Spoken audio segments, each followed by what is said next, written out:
Şunday motor, çılpanlar. Eskitmeli. Bu yakta sarı. Ondan tağın kızıl gide.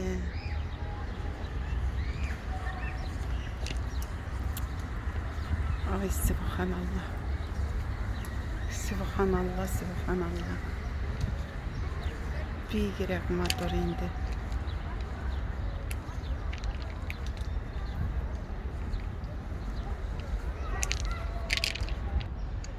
Bu Alanya'da, centerda şunday motor çılpanlar. Eskitmeli.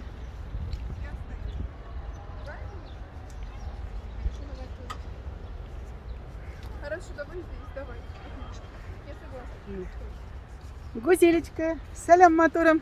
Selam selam dostlar. Şu kadar motor жерде yaşıyoruz bunda. Allah Subhanallah. subhanallah. Bu fiyoletovy'ni gördün mü bizde? Karanlık motor. Ey fiyali şaşağa tırgağına tatıngan bu ey mi? Okları açıldı. Ay. Mine eskitmeli motor. Хороший mi? Eskitmeli, subhanallah, subhanallah. Eğlenemiz de yürüyüz. Şunun kadar motor, şunun kadar mine gözünü yalıttırı. Это что-то. Это что-то.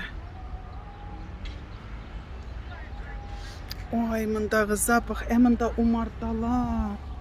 Subhanallah. Şunun kadar umartalar ki. İsleri, bol isleri şanında. Büyük motor, hayırlı günler dostlarım. Yine şulay yürüyüz huzurlanıp. Motorlukni qarab. Küzlüğümni de salayım eli. Mine bu cirde küzlüğümni de salayım eli. Hamanitu küzlük bilen. Mine kıyaş kaşığım eli. Mine motorlukni şulay eğlenip. Ay Allah güzel mındağı isini girsen. Mındar kileni imanın mında şeşekli isleri. Mine svadьба mında yeri. Maşinalar bizelgen. Bugün bakın. Bu malay saklap duruşu mu iken, ili bizim gibi yal eterge çıkan malay mı iken bu? Alanya Belediyesi bu. Ee, Ne diyeceğim? Buldu dostlarım, bu motorlukni ko'rsatirga tirishdim sizga. İnsan sağ olayım. Bizde вон там белый, смотри, пропустили. Белый, желтый, как называется? Narsistlar bitalar. Da, alar. Algan.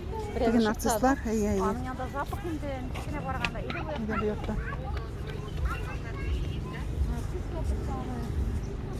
Мендіктен деген неме алармын? Niksin rüksagını almadı, kaldırmasın maşinada. Sen bizim bile var mısın mı Жоқ, bükten? енді қазір сіз кетесіз бе? Рахметтарге мында қала. Bu narsis mi? Bu narsis.